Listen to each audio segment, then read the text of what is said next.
এই ভিডিওটি শুধুমাত্র বিনোদনের জন্য বানানো হয়েছে, তাই দয়া করে কেউ সিরিয়াসলি নেবেন না। আর হ্যাঁ, এই ভিডিওতে যা কিছু করা হয়েছে সব বিনোদন দেওয়ার জন্যই, তাই ফ্যামিলির কেউ দেখে থাকলে মাইন্ড করবেন না। ধন্যবাদ। হ্যালো অভিজিৎ, কই তুই? তাড়াতাড়ি সিআইডি ভিডিওতে আয়, দরকার আছে।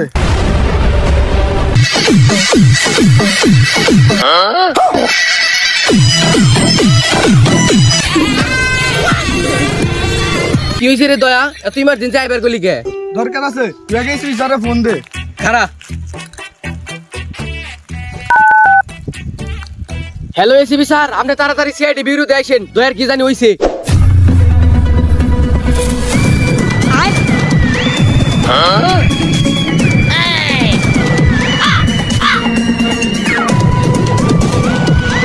কি হয়েছে দয়া? এত ইমার্জেন্সি আসতে বললে? তুমি কি প্রেগন্যান্ট নাকি? আমি পারি না আর আরে স্যার, আমি প্রেগন্যান্ট হবো কিভাবে? আমি তো বেড়া মানুষ। ও আচ্ছা, তুমি তো বেড়া মানুষ, তুমি কিভাবে প্রেগন্যান্ট হবে? প্রেগন্যান্ট হতে হলে তো তোমাকে আগে পুরুষ থেকে মহিলা হতে হবে। আরে স্যার, আপনি কি পাগল হয়ে গেছেন নাকি? ও বেড়া মানুষ, ও কেমনে মহিলা হবো? এটা কোনোদিন সম্ভব? কেন সম্ভব নয় অভিজিৎ? চেষ্টা করলে সবই সম্ভব। আমার কাছে এমন একজনের নাম্বার আছে যে পুরুষ থেকে মহিলা বানিয়ে দিতে পারে। আরে এসপি স্যার, কি শুরু করছেন আপনি উল্টাপাল্টা? যে জন্য ডাকছি সেটা শুনেন। ডিসিপি স্যার ফোন দিছিল, সবাই দেখা করতে কইছে। চলো তাহলে দেখা করে আসি স্যারের সাথে।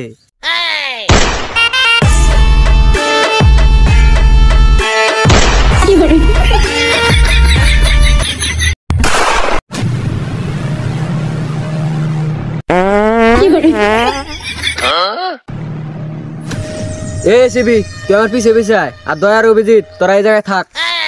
দেখছোস আঙ্গলকে কি চামচার মতো ব্যবহার করতেছে? মনে চাই গলার মধ্যে একদম বাঁশ ঢুকাই দেই। এ সিবি, কি কইলি তুই? আরে না স্যার, কিছু কই নাই। আর আপনার গলায় বাঁশ ঢুকানোর কথা তো আমার মুখ দিয়ে উচ্চারণই হয় নাই। বিশ্বাস না হলে অগের জিজ্ঞান। এ তোরা কিছু কস না কে? কি কমু? স্যারে ক যে আমি কি স্যারে একবারও কইছি যে সুযোগ পেলে আমি স্যারের গলায় বাঁশ ঢুকামু? আরে সিবি, তুই যে আমাকে বাস ঢুকাবা চাইছে ওটা তো আমি শুনেই নাই। আমার কি কান আছে নাকি? আরে হ ডিসিবি স্যার, এসিবি স্যার এই কথা কই নাই, আমি নিজে সাক্ষী। না করলে তো ঠিকই আছে, চল আমার লগে। একটা কথা খেয়াল করছ এসিবি? হ্যাঁ স্যার, খেয়াল করছি। কি খেয়াল করছা? আপনার মুখে যে একটাও দাড়ি নাই, এটা খেয়াল করছি। আরে এটা না, অন্য জিনিস। কি জিনিস? আগে সিআইডি টিমে যে একটা মায়া অফিসার নাই, এটা কি তুই জানোস? হ্যাঁ স্যার, ঠিকই কইছেন।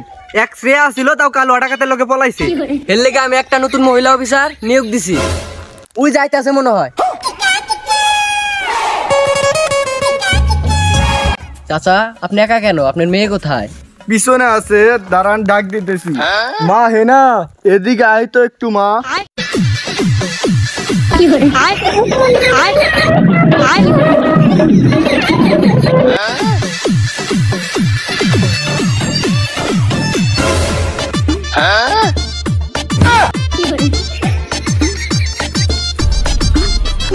এই হচ্ছে আমার মেয়ে হেনা। নাইস টু মিট ইউ হেনা। তাহলে হ্যাঁ না, তুমি কালকে থেকে জয়েন করো, কেমন? তাহলে আজকে আমরা চলে যাই স্যার। যাই বলতে নেই হেনা, বলো আসি। কালকে বিউরোতে দেখা হবে। ওকে স্যার, তাহলে আজকে আমরা আসি, কালকে দেখা হচ্ছে তাহলে। আচ্ছা এসিবি, তুই তাহলে এখন জাগা। Okay sir. ওই দিন। আরে এসিবি স্যার, ডিসিপি স্যার আপনাদের কি কইলো? সিআইডি তে নতুন এক মহিলা অফিসার যোগ হইছে, হেনা। কালকে থেকে জয়েন করব হেনা।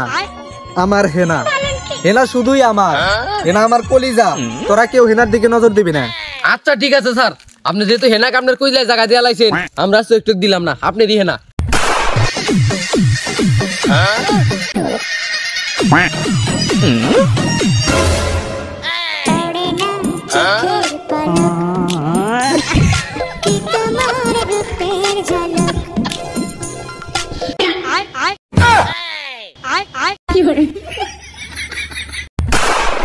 আই লাভ ইউ হেনা। আমি তোমাকে ছাড়া বাঁচবো না Hena. I love you too ACP sir, আমিও আপনাকে ছাড়া বাঁচবো না।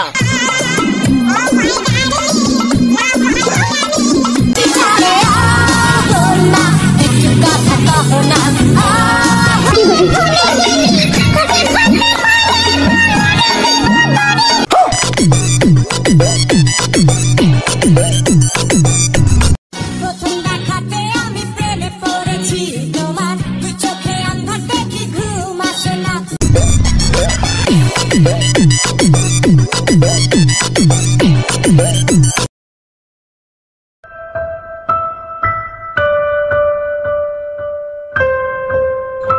হয়েছে হেনা, হঠাৎ এত ইমার্জেন্সি আসতে বললে? এটাই মনে হয় তোমার আমার জীবনের শেষ জায়গায় যাবি। আমার বাবা তোমার আমার সম্পর্ক জীবনেও মেনে নেবে না। তাহলে আমার কি হবে হেনা? আমি তো তোমাকে ছাড়া বাঁচবো না হেনা। আমিও তোমাকে ছাড়া বাঁচবো না এসিবি। চলো আমরা দূরে কোনো জায়গায় পালিয়ে যাই, যেখানে আমার বাবা তোমার আর আমাকে কোনো জীবনেও খুঁজে পাবে না। তাহলে আজকে বিকাল বেলা হেনা আমি আমাদের গ্রামের শেষ প্রান্তের বড়ই গাছটার নিচে অপেক্ষা করবো হেনা তোমার জন্য। আমরা এখান থেকে অনেক দূরে চলে যাব হেনা, যেখানে গেলে তোমাদের বাবা আমাদের জীবনেও আলাদা করতে পারবে না। ঠিক আছে প্রিয়, বুড়ি গাছের নিচে আমাদের দেখা হবে। আজকে তাহলে যাই।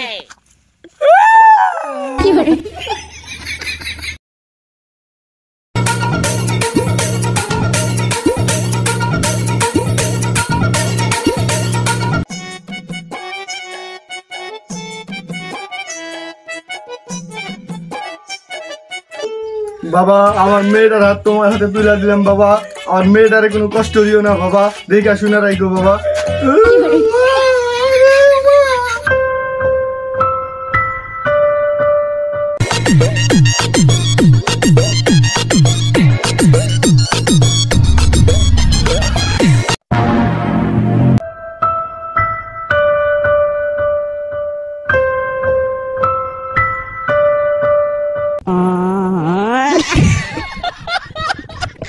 প্রেমের সমাধি ভেঙে মনের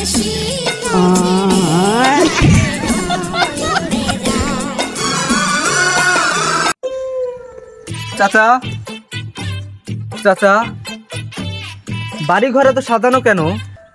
আর হেনা কোথায়? চাচা চুপ করে আছেন কেন?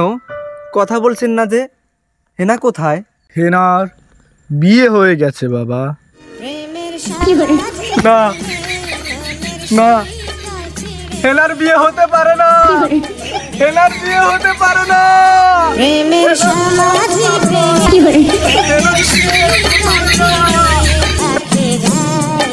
বাবা শান্ত হও বাবা। চাচা বলুন, চাচা বলুন, আপনি মিথ্যে বলছেন চাচা।